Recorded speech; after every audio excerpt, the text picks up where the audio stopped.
제가 교회 생활하면서 또 목회자로 일하면서 가장 안타까운 그러한 모습을 본 분이 있습니다. 개인적으로 보면은 정말 신실하고 또 열심히 있고 일도 잘합니다. 그분이 무슨 일을 하게 되면 뒤이어서 손댈 필요가 없이 일도 말끔하게 이렇게 잘 처리하는 분입니다. 근데 이제 그동안 자기가 쌓아온 이 모든 것들을 한순간에 이렇게 무너뜨려 버리는 그러한 경우들을 자주 봤습니다. 순간의 감정을 이기지 못해서 말로 행동으로 정말 공들여 쌓은 탑을 무너뜨려 버리는 그러한 순간들이었습니다. 여러분, 우리의 신앙도 그렇고 우리의 삶도 쌓는 것은 오랜 시간이 걸리고 힘이 듭니다. 그렇지만 그것을 무너뜨리는 데는요, 한순간이면은 그것이 무너지는 모습들을 보게 됩니다. 그래서 우리는 지금까지 쌓아온 것을 이제는 잘 지켜가야 됩니다. 인내하면서 끝까지 주님 앞에 설 때까지 우리의 신앙이든지 삶이든지 그것을 지켜가야 하는 것입니다. 그래서 우리는 사람과의 관계 속에서 다시 안 볼 사람처럼 그렇게 행동해서는 안 됩니다. 그렇게 상처 주는 말을 해서도 안 되고요. 나중에 천국 가서 어떻게 보려고 그럽니까? 나 부끄러워서 어떻게 보려고 그러는지 모르겠습니다. 그렇기 때문에 우리는 우리의 입술에 재갈을 물려야 됩니다. 우리의 손과 발에도, 우리의 마음에도, 행동에도 재갈을 물려야 하는 것이죠. 그래서 지혜자는 이렇게 말하죠. 무릇 지킬 만한 것 중에 네 마음을 지켜라. 마음을 지킨다는 게 참 쉽지 않은 일 같습니다. 우리의 마음을 지키기 위해서 저는 그래서 어떤 면에서는 우리가 가면을 쓰고 살아야 된다. 가면을 잘 쓰고 살아야 됩니다. 요즘 유튜브를 보게 되면 이 짤로 나오는 게 있지 않습니까? 그 중에 이찬수 목사님, 분당 우리 교회입니까? 목사님의 그 설교 내용 가운데에 저도 공감이 가는 게 자기는 지금까지 목사로 있으면서 잘 숨겨왔다는 거예요. 잘 숨겨왔다. 안 들키고, 성도들한테 안 들키고, 자기의 연약함과 자기의 죄성 이러한 것들을 안 들키고 잘 지켜왔다. 그러니까 여러분도 잘 지키십시오. 이렇게 하더라고요. 저도 공감하는 내용입니다. 목사라고 해서 여러분 실수가 없고 연약함이 없겠습니까? 목사는 죄를 안 짓겠습니까? 그렇게 보이는 이유는 잘 숨겨왔기 때문에 그렇습니다. 하나님 앞에 갈 때까지 잘 숨겨야 됩니다. 근데 그냥 숨기는 것에만 우리가 머무는 것이 아니라 이제 우리가 이 성경 말씀이 우리에게 주는 성도로서 어떻게 해야 그것을 잘 숨겨낼 수 있는가? 하나님이 주신 가면을 쓰고 우리가 그것을 지켜내고 살아내야 되는데, 그래서 이제 우리가 이 빌립보 말씀을 통해서 사도 바울이 지난주에 3가지 권면을 주지 않습니까? 어떤 어려움이 있어도 흔들림 없이 주 안에 굳게 서야 한다. 그리고 또 그 문제의 핵심의 당사자였던 유오디아와 순두계에게 주 안에서 같은 마음을 품어라.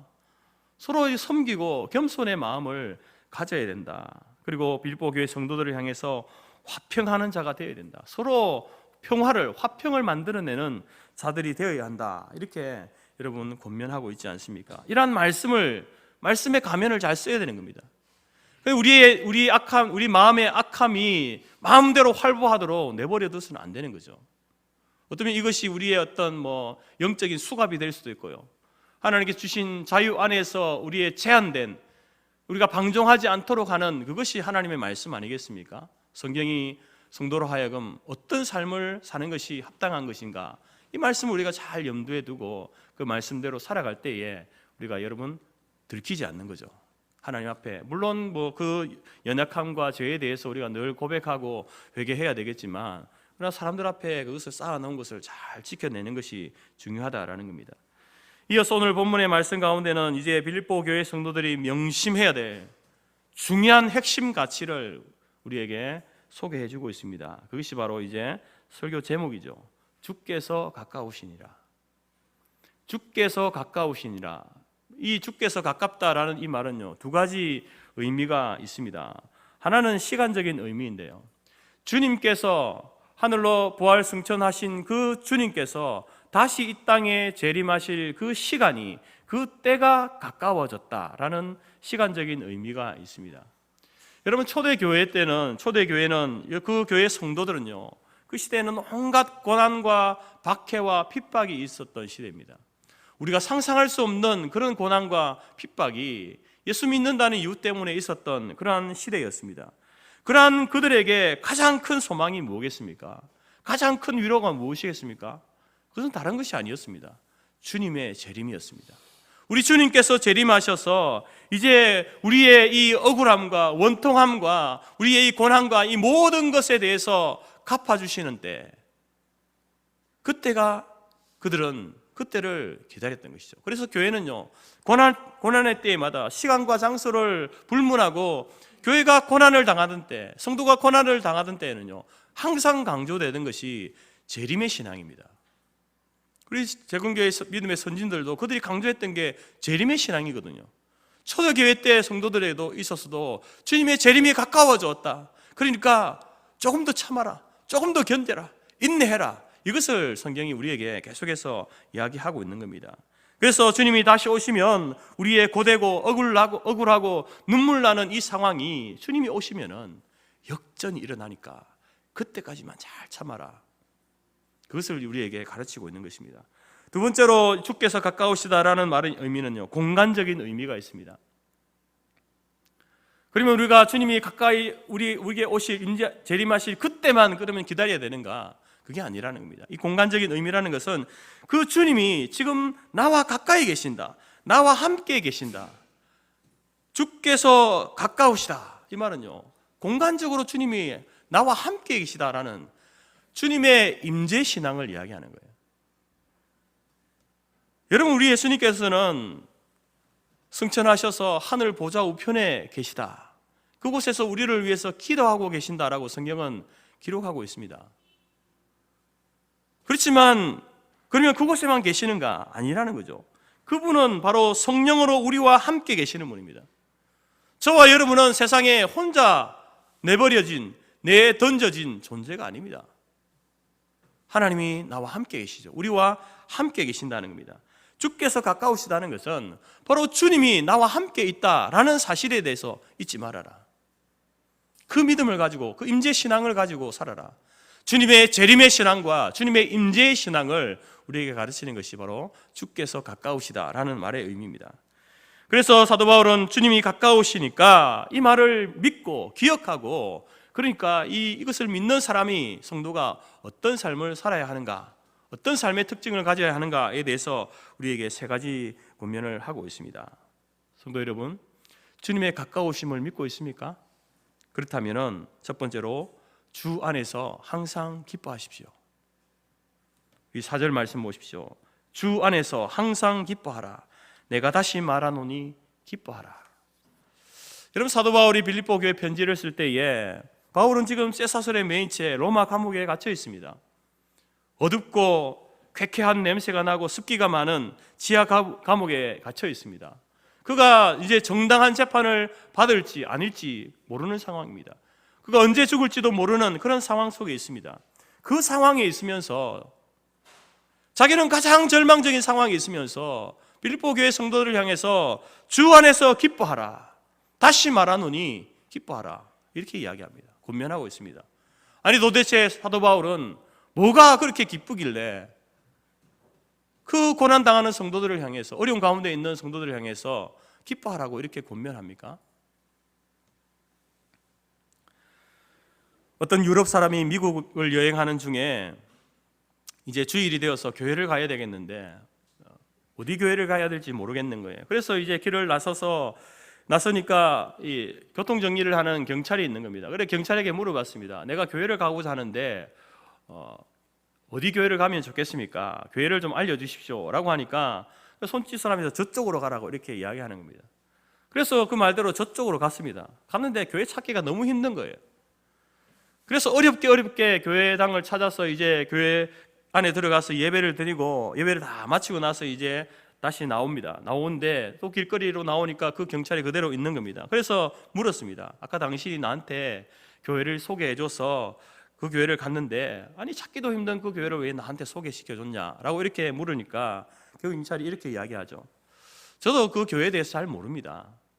하지만 내가 이곳에서 늘 교통정리를 하면서 서 있는데 그쪽에서 나오는 사람들의 얼굴을 보니까 항상 얼굴이 밝더라고요. 밝은 건 좋은 것 아니겠습니까? 라고 이렇게 이야기를 했다는 겁니다. 여러분, 사람의 얼굴이 밝다는 건 그 속에 그 안에 있는 기쁨이 밖으로 흘러나오는 모습 아니겠습니까?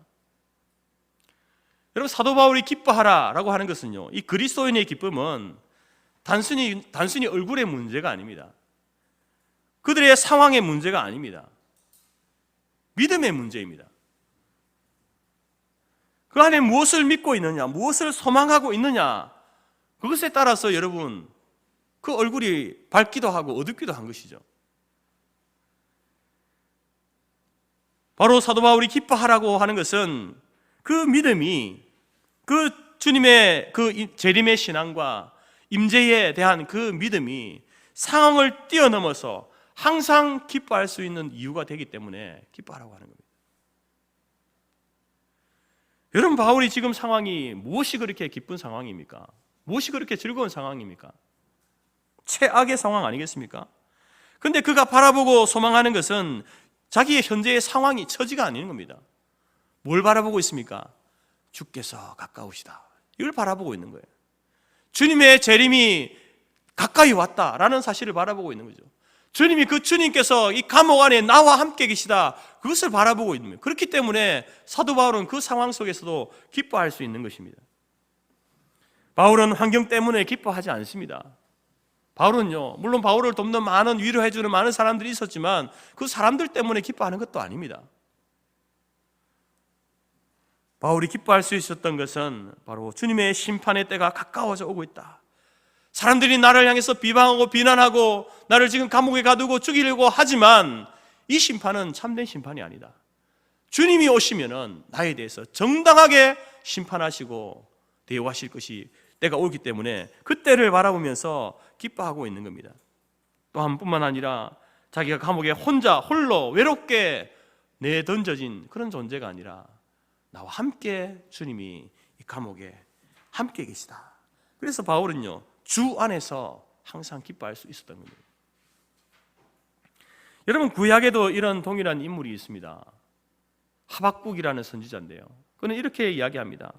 비록 무화과 나무가 무성하지 못하고 포도나무에 열매가 없고 감람나무에 소출이 없고 밭에 먹을 것이 없고 우리의 양이 없고 외양간에 소가 없을지라도 나는 여호와로 말미암아, 나는 하나님으로 말미암아 즐거워하며 나의 구원의 하나님으로 말미암아 기뻐하리로다. 여러분, 농사짓는 농부에게 이 상황을 이야기하면요, 이 즐거워할 수 있는 상황이 아니잖아요. 기뻐할 수 있는 상황이 아닙니다. 근데 하박국은 이런 비유를 들면서 나는 내게 아무것도 없어도, 먹을 것이 없어도, 소출이 없어도 나는 여호와 하나님 한 분, 그 하나님이 나와 함께 계시다는 그 사실, 그 하나만으로도 나는 기뻐할 수 있다, 즐거워할 수 있다. 여러분, 하나님을 영원토록 즐거워하는 것이 인간의 존재의 이유입니다. 소위 이러면 일본이 가르치는 거잖아요. 이 기쁨은, 이 즐거움은요, 상황 때문에 오는 게 아니라는 겁니다. 하나님이 내게 많은 것을 주셔서 하나님을 기뻐하는 게 아니고 그냥 하나님 존재 자체를 기뻐하는 거예요. 그 하나님이 나의 하나님 되심, 그 하나님이 나와 함께 하심, 그 자체를 기뻐하고 즐거워하라는 겁니다. 상황은 어떻게 해도 상관없는 겁니다. 최악의 상황일지라도 그 하나님 때문에 기뻐하겠다, 그게 하박국의 고백 아닙니까? 오늘 사도 바울이 그것 때문에 기뻐하라고 이야기하는 겁니다. 우리에게 있는 기쁨은요, 이 밖에서 오는 기쁨도 있고요, 안에서 오는 기쁨이 있습니다. 밖에서 오는 기쁨이 뭡니까? 삶이 풍요롭고 평안하면 기쁘지 않습니까? 좋은 것을 구경하고 맛있는 음식을 먹으면 기쁘지 않습니까? 또한 내가 좀 더 날씬해지고 예뻐지면 기쁘지 않습니까? 내가 하는 일이 잘 되고 사람들이 나를 인정해 줄 때 기쁘죠. 이러한 기쁨들은 밖에서 오는 기쁨입니다. 이런 것도 의미가 있죠. 그 기쁨도 우리가 누려야 되지만, 그러나 이 기쁨의 가장 취약점이 뭡니까? 이 기쁨은요, 잠시 잠깐이라는 거죠. 유통기한이 짧은 거예요. 변한다는 것입니다. 영원하지 않다는 거죠. 근데 또 하나의 기쁨은요, 안에서 오는 기쁨입니다. 우리 안에서 일어나는 기쁨. 안에서 일어나는 기쁨. 그러면 내가 내 삶을, 내가 기쁨을 만들어내게 되겠구나. 내가 만들어내는 기쁨이 아닙니다. 내 안에 주님이 계셔서 그 주님이 주시는 기쁨, 그것이 안에 있다가 주님이 내게 주시니까 그것이 밖으로 나오는 거예요. 그래서 안에서 나오는 기쁨입니다. 그런데 여러분, 이 주님이 주시는 이 기쁨은요, 단점이라고 하면 단점이고 특징이라면 특징인데요, 주님이 주시는 기쁨은 고난과 함께 온다는 겁니다. 고난을 통해서 그게 극명하게 드러난다는 거죠. 그래서 이제 이 주님이 주시는 이 기쁨은요, 고난과 함께 오기 때문에, 고난의 모습으로 변장해서 오기 때문에 잘 눈치를 못 채는 거예요. 사람들이 눈치를 못 채는 겁니다. 받아들이기가 힘든 거죠. 아니, 이게 기쁘면 그냥 기쁜 거지, 뭐 고난과 함께 오는 기쁨이 그 뭐냐, 왜 하나님 왜 이렇게 괴팍하신 분이냐, 이렇게 생각한다는 겁니다. 근데 여러분, 오늘 바울이 기뻐하라, 내가 여호와 하나님으로 말미암아 기뻐하리로다, 이 기쁨은요, 바로 이 기쁨을 이야기하는 겁니다. 여러분, 주께서 가까우시다, 주의 재림은요 어떻게 일어나는 일입니까? 주님이 고난 받으시고 죽으셔야만 되는 일이죠. 고난의 과정과 죽음의 과정을 거쳐야만 주님이 가까우시다, 주님의 재림과 주님의 임재의 그 기쁨을 갖게 되는 거죠. 얻게 된다는 것입니다. 그래서 여러분, 오늘 주 안에서 기뻐하라, 그리스도인의 기쁨은요, 환경 때문에 기뻐하는 게 아닙니다.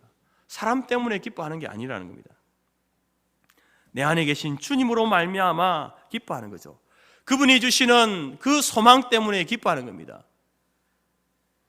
그렇기 때문에 항상 기뻐할 수 있는 거죠. 모든 상황 속에서 기뻐할 수 있다라는 겁니다. 오늘 4절 후반부에 뭐라고 합니까? 여러분, 이 빌립보 이 편지를요, 기쁨의 편지라고 이렇게 별명을 짓습니다. 1장에 시작하면서 기뻐하라 이렇게 이야기하거든요. 오늘 4장 4절에서도 뭐라고 합니까? 내가 다시 말하노니 기뻐하라.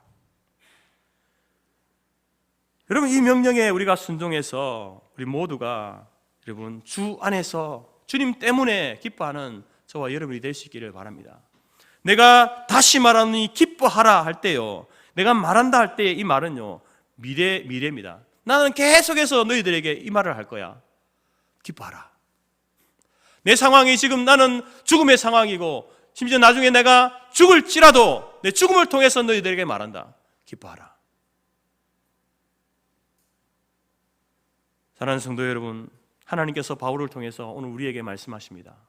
주 안에서 기뻐하십시오. 내가 다시 말하노니 기뻐하십시오. 여러분, 그렇게 말하면 우리 이렇게 하죠. 아니, 목사님, 이런 상황에서요? 이렇게 어렵고 힘든 상황에서 기뻐하라고요? 아니, 내가 나를 속상하게 만드는 사람이, 나를 힘들게 하는 사람이 저렇게 있는데 기뻐하라고요? 그때 뭐라고 하십니까, 주님께서? 내가 다시 말하노니 기뻐하라. 주님의 명령에 순종해서 상황을 보지 마시고 사람을 보지 마시고 여러분 주의 재림을 바라보며 주의 임재하심을 확신하는 가운데에 하나님이시는 그 기쁨, 내 안에서 샘솟듯이 나오는 그 기쁨으로 기뻐하는 저와 여러분이 될 수 있기를 간절히 바랍니다. 두 번째로 주의 임재와 재림을 믿고 신앙하는 사람들의 특징은요, 우리의 관용을 모든 사람에게 알게 해야 한다라는 겁니다. 5절 말씀에 너희 관용을 모든 사람에게 알게 하라. 빌립보 교회 성도들은요, 그들의 관용함을 모든 사람에게 알게 해야 된다는 겁니다. 지금 여러분, 이 빌립보 교회에 대표적으로 문제 있는 두 사람이 누굽니까? 서로 다툼이 있고 갈등이 있는 사람이 누굽니까? 유오디아와 순두계죠. 이 유오디아와 순두계, 유오디아는 순두계에게 자신의 관용을 알도록 해야 합니다. 순두계는 반대로 유오디아에게 자신의 관용을 알도록 하라, 이 말을 하고 있는 겁니다. 관용이라는 말이 너그럽게 대하는 태도거든요. 상대방을 너그럽게 대하는 태도, 넓은 마음으로 대하는 태도. 여러분, 이 두 사람의 문제를 이 문제가 구체적으로 무엇인지는 모르지만 오늘 성경은 바울은 이것에 대해서 누가 문제야? 유오디아가 좀 더 문제야? 아니 순두개가 좀 더 문제야? 이걸 이야기하지 않습니다. 따지지 않습니다. 누가 잘했는지 누가 잘못했는지를 따지지 않죠. 그런데 우리는 이러한 상황이 생기면요 항상 뭘 따집니까? 네가 좀 더 잘못했어. 나보다 좀 더 잘못했어. 뭐 나도 뭐 잘한 건 없지만 네가 더 잘못했어. 이렇게 자꾸 잘못을 따지는 거죠. 그렇게 해서는 문제가 해결 안 되거든요. 바울이 그걸 아는 겁니다. 그래서 이 두 사람의 문제가 뭔지, 누가 잘했는지 잘못했는지를 이야기하지 않고 유오디아는 순두개에게 관용을 보여라. 순두개도 너도 유오디아에게 관용을 보여라. 둘 다 틀렸을 수 있다. 둘 다 잘못될 수 있다. 그럴지라도 네가 먼저 상대방에게 관용함을 보여라. 그럴 때에 서로 다투거나 원망하거나 시비하거나 하는 일이 생기지 않는다는 겁니다. 문제가 해결될 수 있다라고 이렇게 이야기하는 거죠. 여러분, 철학자 헤겔은요 이런 말을 했습니다. 마음의 문을 여는 손잡이는 안쪽에만 있다. 우리 마음, 닫혀진 마음, 닫힌 마음, 그 문을 여는 손잡이는요 밖에 있지 않습니다. 무슨 말입니까? 안에 있다는 말은요, 그 문을 여는 것은 밖에서 누가 상대방이 열어주는 게 아니라는 겁니다. 내가 열어야 된다는 거죠. 우리가 다른 사람과의 관계에서 상처받지 않는 방법은요, 상처 주는 사람이 없기를 바라는 게 아닙니다. 내가 상처받지 않기로 다짐해야 된다는 거죠. 그러니까 상처받는 것은 누구의 문제입니까? 나의 문제라는 거죠. 다른 사람이 나에게 하는 어떤 행동이나 나의 평가에 대해서 거기에 목숨 걸지 말라는 겁니다. 우리의 인생 전체를 볼 때에 우리에게 일어나는 일은요 10%입니다. 그리고 거기에 대한 반응은 어떻게 반응하냐, 그게 90%입니다. 그게 인생이랍니다. 그래서 문제는 뭐냐, 나에 대한 다른 사람의 의견, 그 말, 행동, 그것이 중요한 게 아니라는 거예요. 그것 때문에 화내거나 상처받거나 그렇게 하지 말라는 거죠. 그것에 반응하고 화를 내고 상처를 받는다는 건 뭔 말입니까? 내가 다른 사람이 나를 좌지우지하도록 놓아둔다는 말이죠. 손잡이는 안에 있는데, 밖이 열 수 없는데 다른 사람이 나에게 대해서 말할 권리가 있죠. 그러나 그것을, 다른 사람이 한 그 말, 행동, 그것을 거부할 권리는 누구에게 있습니까? 나에게 있는 거예요. 그래서 다른 사람의 말이나 행동이나 그것이 나를 정의해 주지 않습니다. 나의 어떤 존재 가치를 결정하는 것도 아닙니다. 우리는 다른 사람의 말을 잘 들어야 되지만 그 말에 따라서 여러분 다 반응을 보일 필요가 없다는 겁니다. 무시할 것은 무시하고 넘어가야 된다는 거죠. 오늘 바울의 표대는 예수님을 온전히 본받는 것이었죠. 바울이 보이는 관용은요, 예수님을 본받은 관용입니다. 로마 교회 성도들 가운데에서도 여러분 사도 바울을 비방하는 사람이 있었습니다. 사도 바울을 이렇게 추앙하고 칭찬하고 위에서 기도하고 위로하고 이렇게 해도 부족한데, 근데 로마 교회 성도들 가운데 바울을 비방하는 사람이 있었죠. 그렇지만 바울은 기뻐했습니다. 그들을 용납했죠. 왜요? 그럴지라도 복음이 전파되는 것이니까 그것으로 인해서 기뻐했다는 겁니다. 빌립보 교회 안에 두 사람 유오디아와 순두개 말씀을 일으키고 교회를 분열케 하는 그러한 상황 가운데 있지만, 바울은 그럼에도 불구하고 그들이 바울 자신과 함께 복음을 위해 힘썼던 것을 기억하면서 빌립보 교회 성도들에게 화목할 것을 이렇게 말하고 있지 않습니까? 그것은 바로 바울이 예수님의 관용을 본받은 것이죠. 닮은 것입니다. 이처럼 바울이 예수님의 관용을 본받은 것처럼 오늘 빌립보 교회 성도들도, 우리들도 예수님의 관용을 본받아야 합니다. 나의 관용을 모든 사람이 알게 하라. 저 사람만 빼놓고 다 관용한 게 아니라 모든 사람에게 다 관용할 수 있도록 하는 것, 대상을 제한하지 않습니다. 모든 사람에게 관용케 하는 것, 대하는 것, 그게 예수님을 본받는 삶이라는 거예요. 예수님께서 여러분 산상설교에서 이렇게 말씀하시죠. 오른뺨을 치는 자에게 왼편도 돌려대고 속옷을 가지리는 자에게 겉옷도 주고 억지로 오리를 가게 하는 자에는 십리를 동행해라.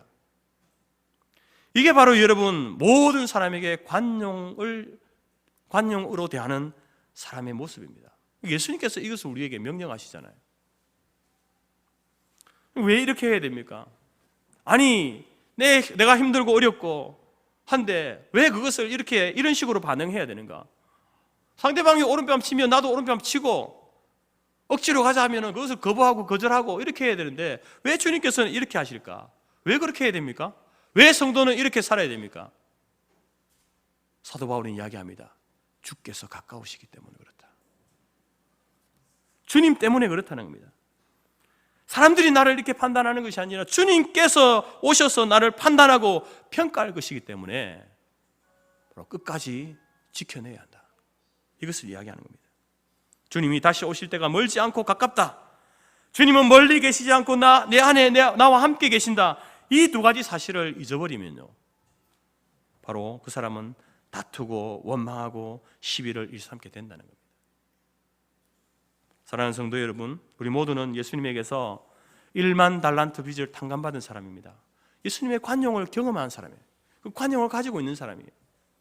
그 관용을 가지고 이제 우리도 나에게 100데나리온 빚진 자를 탕감하여 주어서 여러분의 관용을 모든 사람이 알도록 하시기 바랍니다. 그것이 여러분 주의 가까우심을 믿는 그 재림의 신앙과 임재의 신앙을 가지고 있는 사람의 삶의 특징인 것을 꼭 기억하시기 바랍니다. 세 번째로 이제 주의 가까우심을 믿는 자들은요, 삶의 특징은 우리 구할 것을 감사함으로 하나님께 아뢰어야 된다라는 거죠. 우리 6절 말씀 다 같이 한번 읽겠습니다. 시작. 아무것도 염려하지 말고 다만 모든 일에 기도와 간구로 너희 구할 것을 감사함으로 하나님께 아뢰라. 여러분 여기서 아무것도 염려하지 말아라. 이 염려라는 말의 그 원래 뜻이 뭐냐면요, 물어 뜯는다는 말입니다. 물어 뜯는다. 목을 졸라 질식시킨다라는 뜻입니다. 아프리카 이거 사자가 이제 그 먹이 사냥할 때에 딱 웅크리고 있다가 뛰어가 가지고 사슴이 어디를 뭡니까? 목을 물죠. 목을 물어 뜯습니다. 목을 물어 가지고 질식시키죠. 물어 뜯습니다. 그 의미가요, 염려라는 말이에요. 그리고 우리가 염려한다는 것은 자기 자신의 목을 물어 뜯는, 자기 자신의 숨쉬지 못하도록 하는 그러한 죄악이 되는 거예요. 하나님의 불신앙이 되는 겁니다. 염려한다는 겁니다. 그래서 사도 바울은요, 아무것도 염려하지 말아라. 목사님이 여러분 아무것도 염려하지 마십시오 이렇게 이야기하면, 목사님 또 세상 모르는 소리 하신다. 교회 안에만 살다 보니까 세상이 어떻게 얼마나 힘들게 돌아가고 있는데 그런 소리, 천진난만한 소리를 하시나, 이렇게 이야기하시죠. 세상 살다 보면 염려거리들이 얼마나 많이 일어납니까? 지난 한 주간 동안 여러분 아무 염려 없이 그렇게 살았습니까? 아니지 않습니까? 염려거리가 많습니다. 근데 여러분, 염려거리와 염려는 다른 겁니다. 우리는 염려거리와 염려를 구별할 줄 알아야 됩니다. 사도 바울을 보십시오. 복음을 전하다가 감옥에 갇혔습니다. 인권이 있던 시대가 아니잖아요. 변호사를 대주고 이게 없습니다. 자기 스스로가 변호해야 되는, 폭력이 자행되던, 말 한마디에 목숨이 왔다 갔다 하는 그런 상황에 있습니다. 두렵고 어두운 소망이 없는 곳에 있습니다. 언제 죽을지 모르는 상황에 있습니다. 얼마나 염려가 되겠습니까? 염려거리가 한 트럭 이상이 아니겠습니까? 빌보 교회는 바울을 위해서 선교비도 보내고 기도하면서 후원해 주었던 그러한 동력자 교회였습니다. 그런데 그 바울이 감옥에 갇혔다는 소식을 듣게 됩니다. 빌보 교회는 얼마나 염려거리가 되겠습니까? 그런데 바울은요, 염려하지 말라고, 염려하지 말아라. 염려거리 가지고 지금 내 상황이 염려되는 상황이고 당신들이 볼 때도 내가 염려스러운 상황이지만 그 염려스러운 그 상황을 가지고 염려하지 말고 뭐 하라고 합니까? 염려하지 말고 기도하라. 그 염려거리 가지고 염려하지 말고 기도의 자리로 나가라. 기도하라고 이야기하는 겁니다. 여러분, 사람이 염려하면요 아무것도 못합니다. 염려하기 시작하면요 모든 것을 쉽게 포기하고 의욕을 잃게 되는 거예요. 삶의 의욕을 잃었습니까? 그럼 내가 정말 심각하게 염려하는 문제가 있기 때문에 그래요. 근데 우리 주님께서 뭐라고 합니까? 아무것도 염려하지 말아라. 염려거리는 누구에게나 있을 수 있습니다. 그러나 그 염려거리에 대해서 내가 염려할 것인가 아니면 염려하지 않을 것인가, 누가 선택하는 겁니까? 내가 선택하는 거거든요.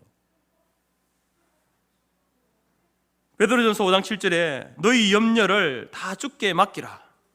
염려를 어떻게 하랍니까? 성경은 염려거리 있으면 염려하라 이렇게 말하지 않습니다. 염려거리를 주님께 맡겨라. 이는 그가 너희를 돌보심이라. 가까이 계신 주님께서, 우리가 우리의 염려거리를 주께 맡겨버리면은 가까이 계신 주님께서 그것을 책임져 주시고 돌봐 주신다라고 이렇게 말씀하고 있잖아요. 누가 맡겨야 됩니까? 내가 주님께 맡기는 거예요. 염려거리 가지고 염려할 것인가 아니면 그것을 맡길 것인가, 내가 하는 거예요. 우리에게 맡겨주신 겁니다. 우리의 권한으로 주신 거예요. 6절 말씀 보십시오. 다시. 다만 모든 일에 기도와 간구로 너희 구할 것을 감사함으로 하나님께 아뢰라. 여러분, 문제가 있습니까? 어려움이 있습니까? 염려거리가 있습니까? 주께서 가까우십니다. 이 사실을 모르면요 염려하게 됩니다. 주께서 가까이 계신다, 내 염려를 맡겨버릴 그분이 저기 멀리 계신다, 그러면요 자기가 염려하는 거예요. 그러나 그 주님이 가까이 계신다, 내 염려를 맡아줄 분이 가까이 계시면 어떻게 합니까? 그 사실을 알면 하나님께 아뢰게 되는 거죠. 온갖 모든 일에 기도와 간구로 너희 구할 것을 감사함으로 하나님께 아뢰라. 염려거리는 그래서 염려해야 될 일이 아니라 기도해야 될 일이다. 그래서 그 기도로 나아갈 때에 염려를 감사로 바꾸게 된다는 거죠. 여러분, 사람이 언제 기도합니까? 염려가 있을 때 기도하거든요. 염려가 있을 때, 물론 없을 때도 기도하지만 특별히 여러분 강력하게 여러분 언제 여러분 그렇게 간절하게 기도해 왔습니까? 염려가 있을 때 기도하잖아요. 그래서 우리 염려라고 하는 것은요 우리 기도의 출발이고요, 감사는요 기도의 종착지입니다. 염려를 가지고 기도했는데 나중에 그 염려가 어떻게 바뀝니까? 감사로 바뀐다는 거죠. 그래서 염려 없는 사람은요 사실 기도할 것이 없는 사람이죠.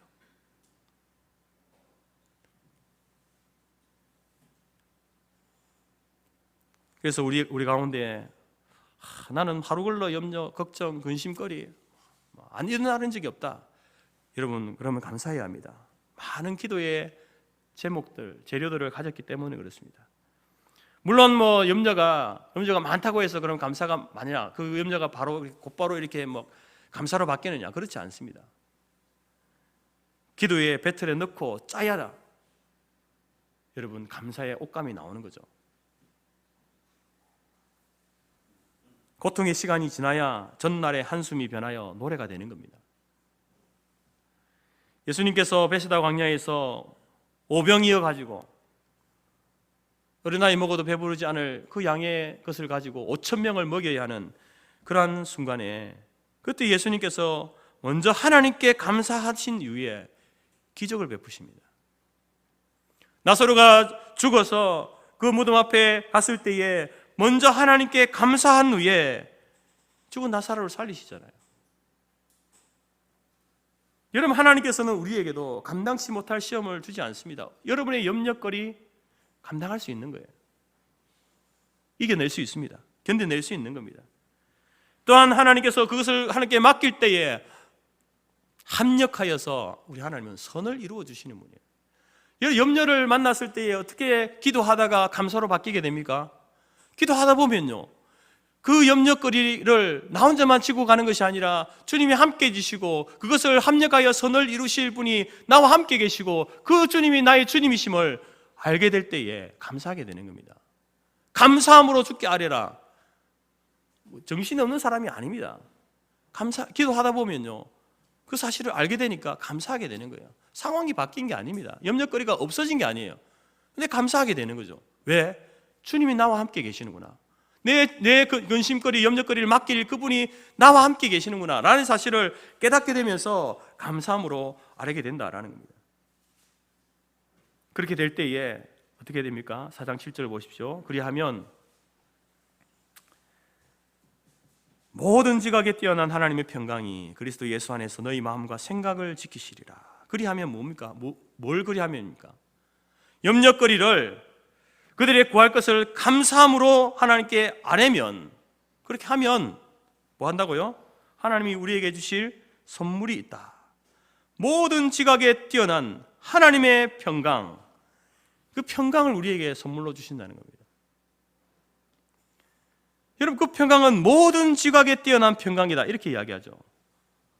지각이라고 하는 것은 사람의 생각이나 사람의 판단, 이해, 이것을 이야기하죠. 그 지각을 뛰어넘는 평강, 사람의 생각과 이해를 뛰어넘는 평강을 언제 주신다고요? 염려거리를 기도로, 감사함으로 기도할 때에 평강을 주시는 거예요. 우리 안에 평강을 주신답니다. 다시 말해서, 다른 말로 해서 여러분, 기도할 때에 모든 상황을 뛰어넘는 평강을 주신다는 겁니다. 우리 안에 어떻게 평강이 생겨납니까? 우리 안에 계신 주님께 우리가 기도할 때에 그 주님께서 막 상황을 다 바꿔가지고 싹 정리해서 그렇게 평강을 주는 게 아니고요, 그 상황을 뛰어넘는 평강을 주신다는 겁니다. 이겨낼 수 있는 평강을 주신다는 겁니다. 그리고 그 평강은 하나님의 평강이다. 그 평강은 내가 만들어내는 게 아니에요. 내 안에서 막 짜내는 게 아니라 하나님이 가지고 계신 평강, 세상이 줄 수 없는, 오직 주님만, 하나님만이 줄 수 있는 평강, 그 평강을 주신다. 언제요? 염려거리를 감사함으로 기도할 때 주신다는 겁니다. 그리고 그 평강이 그리스도 예수 안에서 너희 마음과 생각을 지켜주신다. 물어 지킬 만한 것 가운데 네 마음을 지켜라. 어떻게 마음을 지킵니까? 여러분, 마음 꼭 붙들고 있으면 지켜집니까? 못 지킵니다. 여러분, 한번 해보십시오. 더 힘들어질걸요.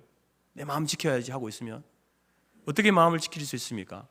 바로 그리스도 예수 안에 있는 그 평강, 모든 지각에 뛰어난 하나님의 평강을 우리에게 주실 때에 그 평강 때문에 우리가 마음을 지켜내는 거예요.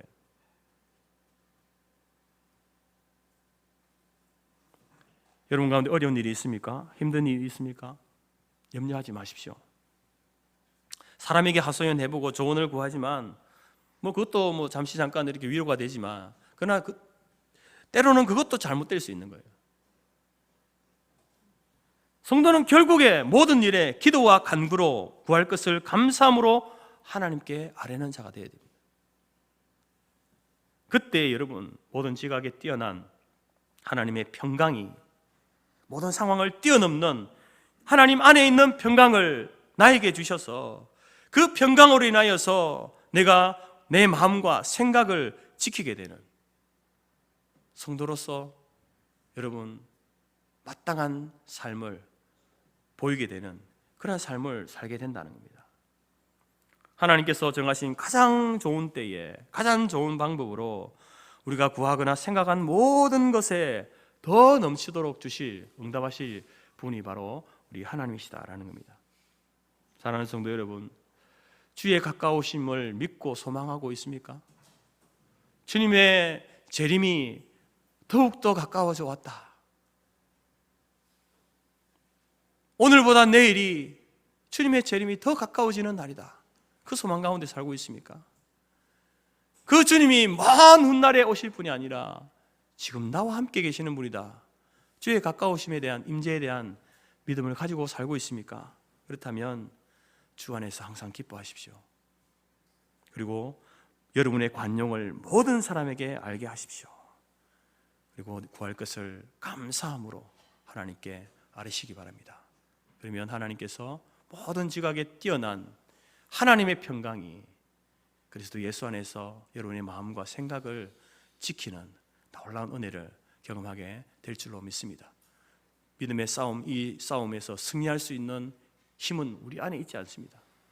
우리가 함께 계시는, 우리 오셔서 우리를 심판하시고 우리에게 위로하시고 보상하실 그 하나님께서 우리에게 주실 것이고, 그 힘을 가지고, 그 능력을 가지고 오늘도 우리 모두가 주 안에서 든든히 서가는 우리 성도교회, 우리 모든 성도들의 삶이 되기를 주님의 이름으로 축복하고 권면합니다.